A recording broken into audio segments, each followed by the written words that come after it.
Jadi bunda kalau ngomong sama anak laki nggak usah ribut, lihat muka ibu nak, nggak usah. Bunda ngomong aja, dia denger walaupun matanya kemana-mana.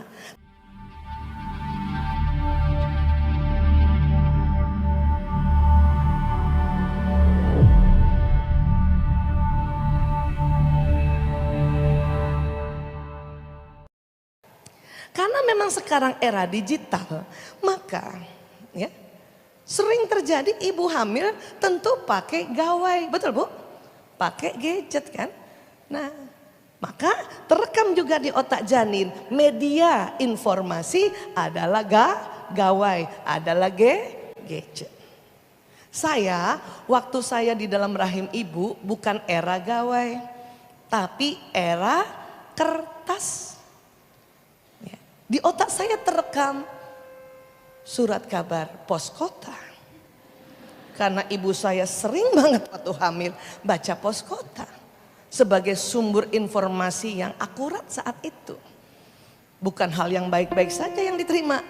Kriminalitas, ya, jual mobil bekas, masuk ada di pos kota itu. Makanya otak saya otak kertas, Pak. Jadi sekarang kalau saya disuruh, ya, Bu Isa lebih banyak pakai kertas menulis atau membacanya atau pakai gawai? Pakai kertas, karena otak saya adalah generasi kertas. Anak kita mungkin mulai yang milenial tadi, teman-teman milenial, Gen Z, apalagi Alpha, itu kan begini. Ibu ngaji, iya ngaji tetapi pakai gawai. Bolehkah? Boleh aja, nggak apa-apa. Itu kan media. Kenapa sih orang beralih pada gawai? Karena hutan sudah mulai kurang pohonnya untuk dijadikan kertas. Makanya ada gerakan paperless namanya itu untuk supaya kita tidak banyak menggunakan kertas. Makanya pakai gawai. Baca Quran dari gawai boleh. Bahkan enaknya kalau baca Quran dari gawai, kita nggak tahu mahrajnya, tinggal pencet sound, nyala dia, nyala sendiri. Jadi nggak masalah, nggak apa-apa, ya. Gak apa-apa, cuman harus ngerti kenapa anak sekarang apa-apa pegang gadget, apa-apa itu harus ngerti dulu supaya kita tidak usah membanding-bandingkan dengan era kita dulu. Anak-anak juga kesel kalau dibanding-bandingin, kan dia nggak tahu mau lahir era sekarang tuh. Ya, anak-anak kesel tuh kalau bunda dulu, itu kesel tuh. Ayah dulu, sebetulnya mereka nggak apa-apa, bapak ibu cerita pengalaman dulu nggak masalah. Tapi tolong tidak membandingkan. Ibu dulu nak, kalau pergi ke sekolah naik bus, itu sampai situ mereka senang dengernya. Dan dalam hati mereka, betapa luar biasanya orang tuaku. Tapi mulai mereka jengkel dikala kita bilang, tapi kamu sudah ibu kasih mobil tetap telat juga.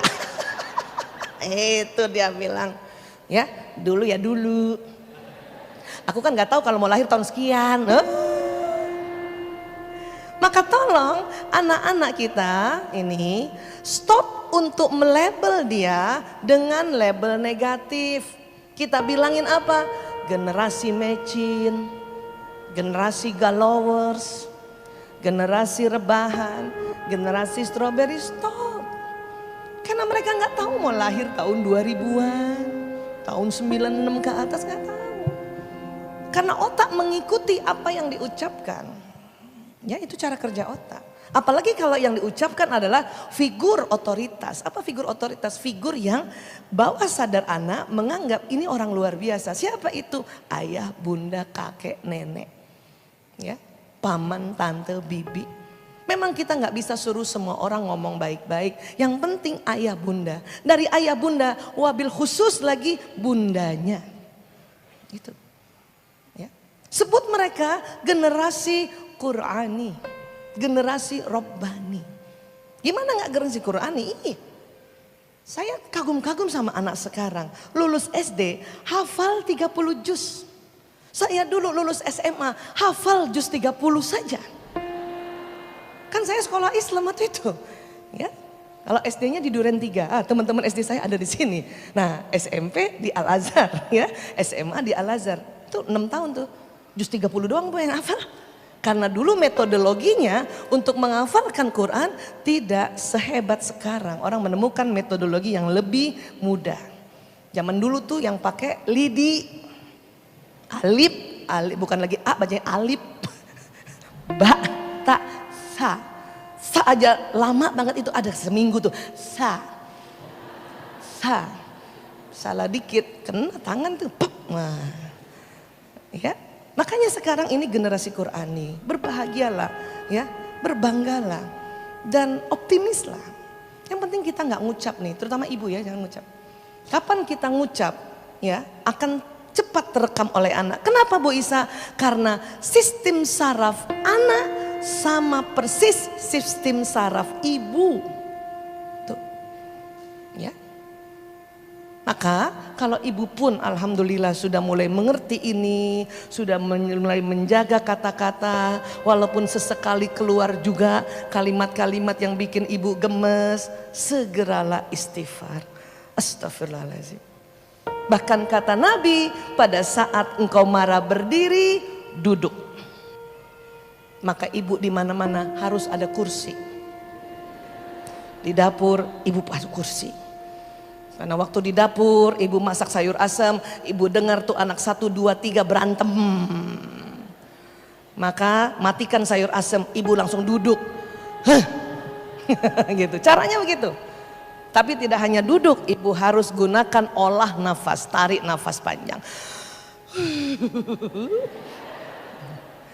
Buat kita umat Islam lebih lagi diajarkan detil istighfar. Astagfirullahaladzim, astagfirullahaladzim. Berkali-kali. Berapa kali Bu Isa? Tergantung. Ibu kesel sama siapa? Saya kalau kesel sama anak 3 kali istighfar sudah lapang perasaan ini. Tapi kalau sama suami 9 kali. Maaf ya Pak. Ada yang begitu Bu? Sama kita, ibu tidak sendiri di dunia ini, ya. Itu kalau lagi kesel sama suami gitu, beda tuh. Terus istighfarnya juga panjang banget, astagfirullah.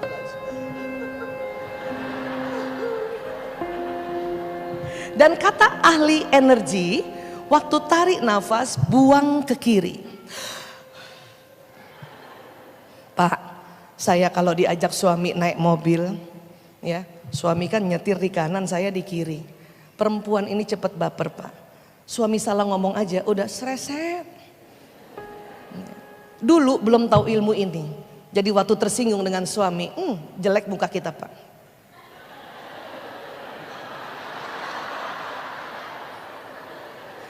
Dan itu membuat kita jelek. Dan akhirnya kita nggak dapat surga karena suami jembatan surga. Tapi setelah tahu ilmu tarik nafas, salah ngomong suami langsung. Di kursi nih Pak, di kursi nih Pak. Makanya saya kalau jalan sama suami, itu jendela mobil saya selalu berembun. Gara-gara dikit-dikit.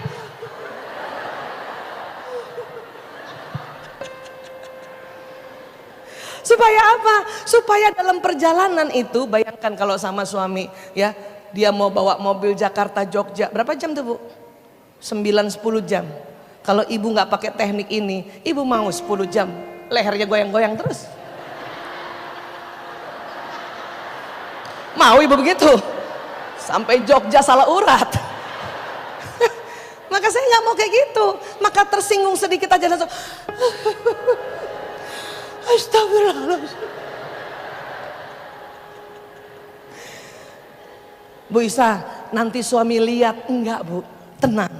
Masa suami nggak lihat? Iya, karena mata laki-laki dengan perempuan ada perbedaannya. Apa perbedaannya? Luas kanan kirinya. Nih Bu ya, saya kasih lihat. Perempuan walaupun lihat ke depan, kanan kiri lebar. Laki-laki ya, waktu lihat ke depan, kanan kiri sempit kayak ya. Jadi laki-laki melihat ke depan kayak terowongan. Tapi hebatnya laki-laki, dia melihat ke depan itu sampai jauh ke depan. Perempuan nggak bisa jauh, tapi kiri kanan melebar. Coba, ini buat perempuan saja, baik yang di atas maupun di bawah. Bapak-bapak nggak usah ikut ya. Coba tangan kanannya ke depan ibu-ibu. Nah, lihat tangannya Bu. Pertanyaan saya, ibu bisa melihat teman yang duduk sebelah kanan? Masih bisa lihat teman duduk sebelah kiri? Laki-laki tidak bisa seperti itu. Bapak nggak percaya? Ah, masa sih?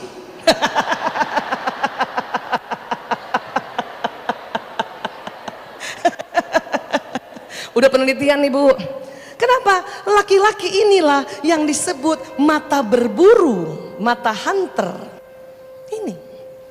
Makanya laki-laki lihat dari jauh tuh kelihatan. Tapi kan sekarang nggak berburu Bu Aisyah, iya. Nggak berburu sekarang. Sekarang berburunya dari kantor ke kantor, naik kendaraan, naik mobil. Dan bapak-bapak laki-laki kalau sudah di depan kemudi, testosteron naik. Dengan kemampuan mata yang lurus, bapak-bapak bisa melihat di depan macet atau tidak. Sehingga kadang-kadang bapak-bapak kalau bawa mobil tiba-tiba ngebut, istrinya apa yang dibilang? Awas, awas, awas, awas, awas, awas. Kenapa ibu-ibu bilang awas, awas, awas? Karena ibu melihat kanan kiri, takut mobil kanan kiri kesambar. Karena bapak-bapak tiba-tiba ngebut, karena bapak lihat di depan itu kosong. Dan untuk laki-laki, kalau kita ngomong awas, awas, awas, kagok Bu, kesel dia. Iya. Saya sering dimarahin sama suami Pak gara-gara itu, sama anak laki-laki dimarahin itu. Ya, apa kata anak laki? Ibu diem aja. Ibu udah tidur aja, tidur aja, tidur aja, tidur aja. Iya kan gitu. Mulai saat itu setelah saya tahu ini, itu kan ya, maka setiap suami udah ngebut atau anak laki ngebut, saya diam. Diam biasa masih kurang, bibir dilipat.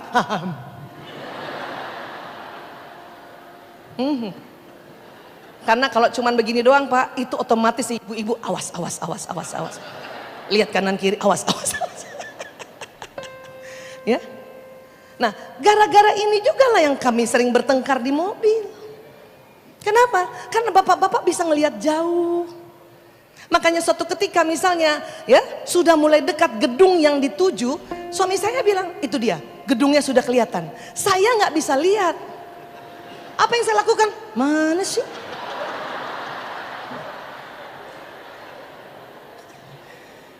Kata suami itu, mana sih? Itu belum tersinggung tuh. Tersinggungnya kapan? Sewaktu suami mengatakan, masa gitu aja nggak bisa lihat? Oh.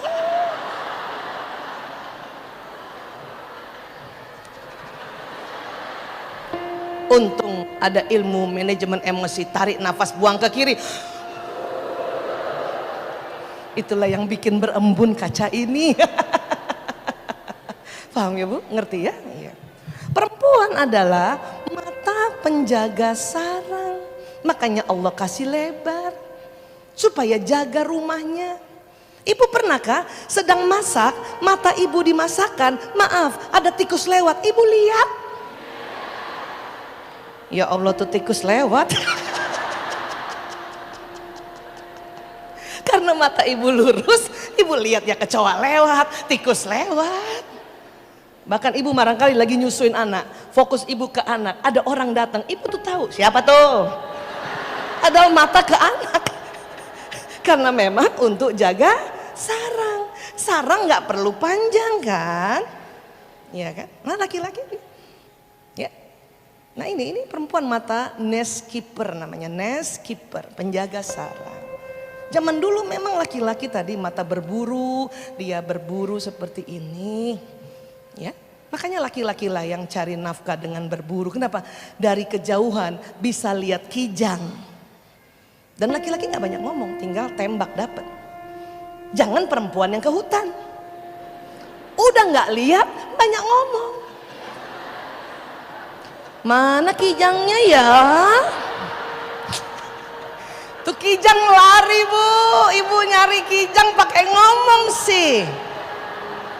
Mana kijangnya ya?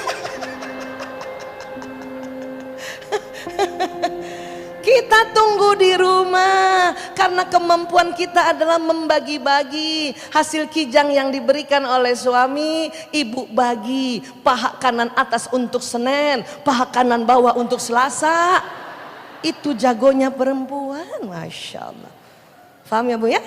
Iya, memang udah nggak berburu, tetapi sekarang juga sama, matanya sama. Itu laki-laki jago di luar rumah. Ya. Tapi akan masalah juga bapak-bapak apa? Di dalam rumah, jika apa? Cari barang. Ya Pak, cari barang berantem Pak. Bun, kunci mana kunci? Bapak carinya di depan, padahal tuh kunci ada di samping kanan. Karena mata bapak lurus, bapak nggak lihat. Sering begitu Bu? Suami saya aja tuh Pak, buka kulkas ribut cari telur. Padahal telur ditaruhnya di samping Bu, telur mana? Di sini, nggak lihat. Anak laki saya juga, Bu, susu mana? Di sini, dia nggak lihat. Kita di dapur kan teriak juga kan, ada nak, ada di kulkas, kata anak laki, nggak ada Bu, ada nak, nggak ada Bu. Gemes kan ibu?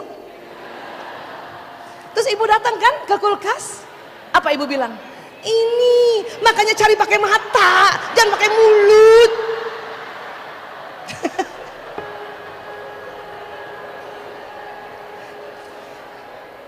Ibu, bapak-bapak ternyata tersinggung kalau ibu bilang cari pakai mata. Karena sesungguhnya sudah cari pakai mata, cuman mata laki-laki lurus. Paham ya Bu? Habis gemes Bu Aisyah? Iya, bukan cuman suami ibu aja yang begitu. Seluruh dunia. Terus percuma juga ibu berpikiran mengganti suami, enggak usah. Karena akan begitu juga.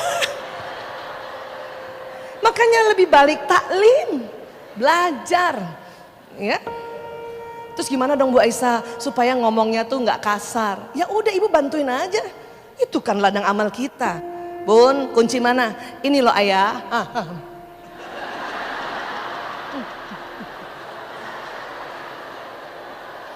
Karena kalau ibu buka mulut itu yang keluar, makanya cari pakai mata. Tapi Bu Aisyah ini kepengen banget ngomong nih keluar. Nah kalau ibu masih kepengen pun keluar supaya santun bicaranya, bolehlah. Tapi ibu begini, ini loh Abi, ya Allah mata laki-laki banget. Itu jauh lebih enak lah, jauh lebih santun dibanding cari pakai mata.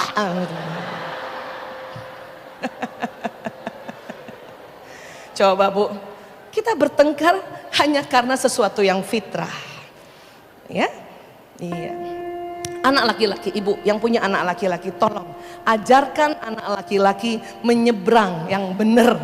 Karena anak laki nyebrang nggak bisa lihat kanan kiri, main nyebrang aja tuh. Makanya kalau anak laki-laki mau nyebrang Bu, Pak, ajarkan lihat kanan tuh betul-betul lihat kanan. Lihat kiri, lihat kiri. Ah itu. Kan anak laki dia berdiri di sini tuh nggak bisa kayak anak perempuan. Anak perempuan bisa ngeliat nih mobil. Anak laki nggak ngeliat. Dia main jalan aja begini. Kanan kiri. Ya, kita kan belum terbiasa jalan atau nyebrang di zebra cross, belum terbiasa kita. Paham sampai sini ya Bu ya? Iya. Boleh, tidak usah lagi mata gitu. Iya. Bilang apa Bu? Ya Allah, mata laki-laki banget gitu.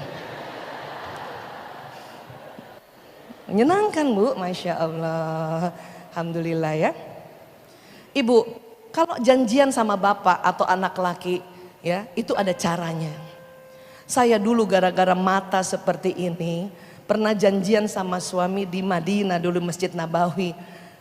Suami bilang, Bu Isa nanti kalau udah selesai sholat, tunggu aja di depan pintu 25, dulu masih 20-an belum ratusan. Iya ayah.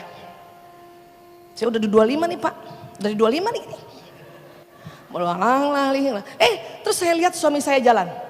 Dari sini Pak, punten saya belakangin ya. Lurus begini nih. Matanya lurus. Saya di samping.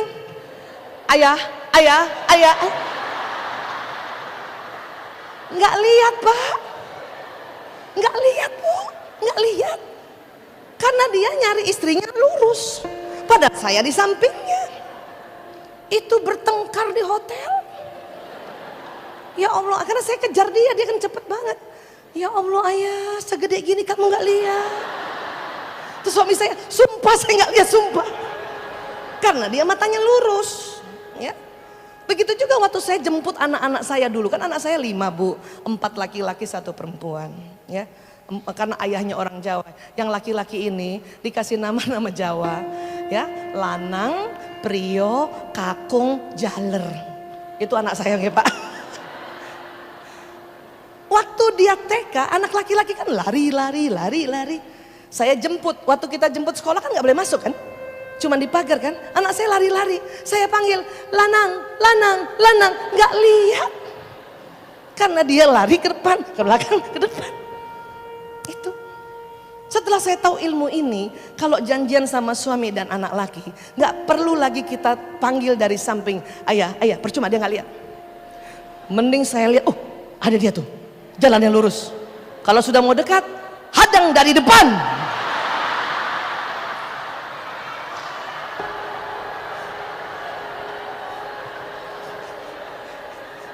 Suami saya sering Pak, lagi jalan kaget, astagfirullahaladzim, kamu dari mana? Dari samping.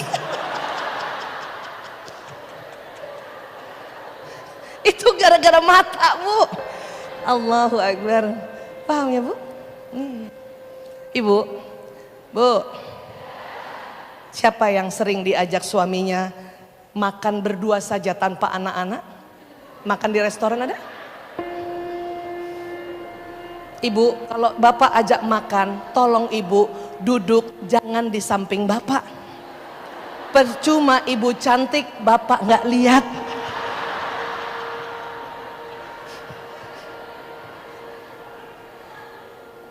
Malah bapak lihat ibu yang di meja depan. Karena si ibu persis banget duduk depan bapak.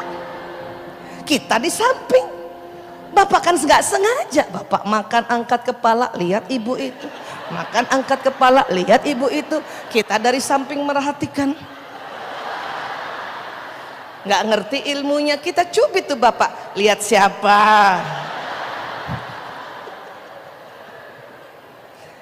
Saya sejak tahu ilmu ini nggak pernah kalau makan berdua duduk di samping lagi. Walaupun kita merasa dulu waktu pertama kali menikah kita di samping, dia mau lihat, iya karena nggak keganjal perut. Kalau baru nikah kan mau bapak begini. Kalau udah 3 tahun susah. Maka duduklah di depan supaya waktu bapak makan bapak angkat kepala lihat istrinya, angkat kepala lihat istrinya, dan ibu tutupi perempuan yang di belakang kita.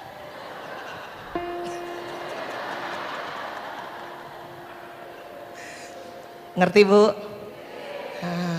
Ya. Nah ini. Jadi ilmu-ilmu kayak gini, ini yang membuat kita dengan suami berkurang bertengkarnya. Insya Allah. Kenapa? Karena ini unik memang. Ya. Selain itu memang ya, laki-laki itu tidak suka ngomong di tatap matanya. Kalau perempuan suka Pak. Kenapa? Ini sklera mata, putih-putih mata pada perempuan lebih lebar dibanding laki-laki. Maka kita kalau ngomong sama perempuan sering lihat mukanya. Gitu. Ayah bunda, siapa yang punya anak perempuan? Boleh angkat tangan? Ya, saya mau kasih tips. Kalau ibu bicara sama anak perempuan Bu, berapapun umurnya, pada saat anak perempuan ngomong cerita tentang apapun, tolong lihat wajahnya. Anak perempuan tidak suka ya dia bicara sama ayah atau ibunya, kita sambil pegang gadget gini. Takutnya kita nggak dengar, kita apa kata anak perempuan, udah lewat. Siapa punya anak perempuan gitu? Saya paling bungsu perempuan, dikasih nama Ragil ya. Nah setelah tahu ilmu ini, saya mencoba setiap Ragil ngomong, HP saya simpan untuk lihat wajahnya, dan itu nggak lama, cuma berapa menit aja untuk mengambil hatinya. Ngangguk gitu. Walaupun kadang saya nggak ngerti apa dia omongin, ngangguk aja gitu ya. Paham ya? Laki-laki memang tidak kuat tatap-tatap mata. Karena apa? Sklera mata tadi, putih-putih matanya laki-laki lebih sempit. Laki-laki hanya tahan ya di tatap wajahnya itu 5 detik saja. Kalau perempuan ya itu kuat tatap. Maka ibu yang punya anak laki, siapa punya anak laki Bu? Nggak usah lagi ngomong sama anak laki, lah sayang, lihat bunda, lihat bunda. Nggak usah. Ya, ya. Tadi saya habis ngobrol sama Ibu Duma ya, Bu, kasihan ya anak pertama kita tuh, iya karena kita ilmunya belum banyak gitu ya. Sama, saya juga gitu, anak lanang saya itu waktu dia lahir 93, 94 gitu ya kan saya belum belajar meriset seperti ini gitu. Itu kalau ngomong sama dia gitu, lanang, ibu mau bicara. Ya bu, lihat ibu nak, ya. Sewaktu lihat saya lihat dia, setelah 5 detik, lanang begini. Lihat kanan kiri. Saya pikir anak ini membangkang. Yang sopan kalau bicara, lihat muka ibu nak, lihat muka ibu nak. Pas dia lihat lagi saya lihat lagi dia. Setelah 5 detik, lihat ibu nak, akhirnya bu, ya 30 menit cuman lihat ibu nak, nggak ada isinya. Jadi bunda kalau ngomong sama anak laki, nggak usah ribut, lihat muka ibu nak, nggak usah. Bunda ngomong aja, dia dengar walaupun matanya kemana-mana. Tapi kalau bunda mau anak laki-laki sewaktu kita bicara dan dia lihat muka ibunya, ibu jangan lihat dia. Saya biasanya kalau mau nasihati anak sambil duduk, dia di depan saya tulis. Karena anaknya banyak jadi setiap anak beda-beda dia punya ya peraturan. Jadi Mas Lanang begini, waktu saya menulis dia lihat saya. Karena kita tidak janjangin matanya. Ya. Begitu juga sama bapaknya. Ibu, dulu kenapa calon suami senang melihat wajah calon istri? Karena waktu dia ingin melamar, waktu ta'aruf, kita tunduk.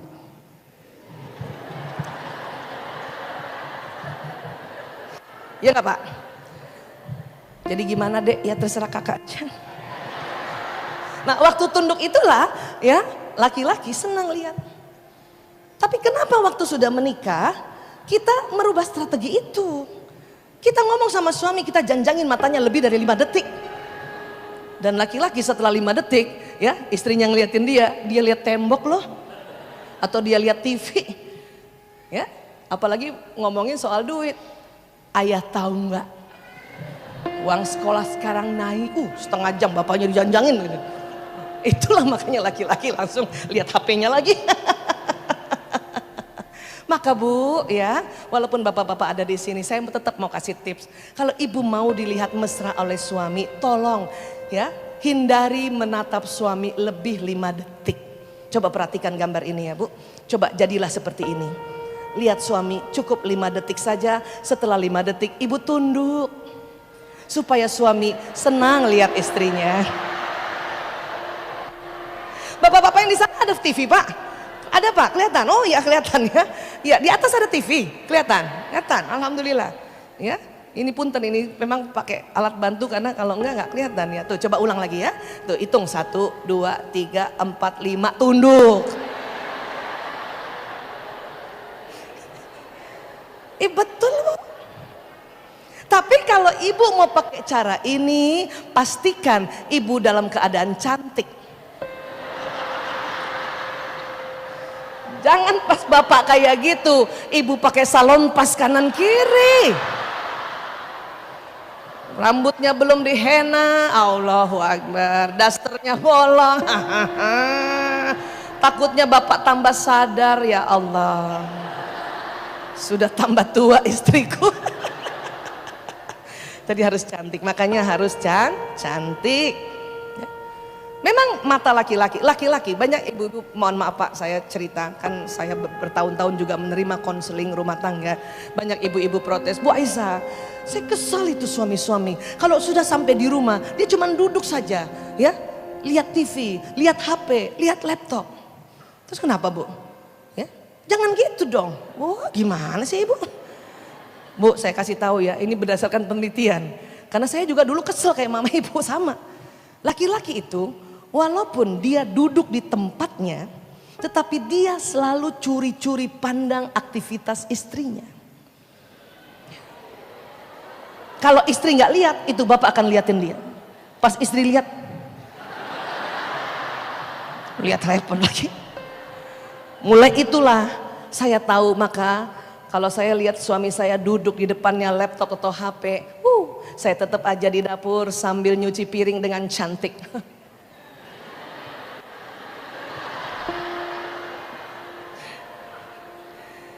Suami-suami itu senang bila istrinya dampingi belajar anaknya dengan kelembutan. Dia akan curi-curi pandang. Ya. Ibu jelasin sama anaknya dengan lembut. Itu kata bapak-bapak, alhamdulillah ya Allah, tidak salah memilih ibu. Tapi mereka akan kesal dikala dia lihat ya si ibu marahin anaknya apa? Pancasila satu. Ketuhanan yang Maha Esa, ketuhanan yang Maha Esa. Itu bapak langsung astagfirullahaladzim. Ternyata selama ini salah memilih ibu. Paham ya Bu? Iya. Maka ibu juga supaya nggak kesel untuk ngajarin anak itu tadi, tarik nafas dulu, istighfar dulu, luruskan niat untuk dampingi anak. Kenapa? Suami saja ya melihat, memperhatikan istrinya, apalagi Allah yang maha melihat, maha memperhatikan. Ya, capek memang ibu. Tapi kan ibu udah dikasih stok 20.000 kata. Itu kan sesungguhnya supaya seorang ibu sebagai pendidik pertama dan utama anak. Itu Masya Allah. Ya, paham ya Bu ya? Iya.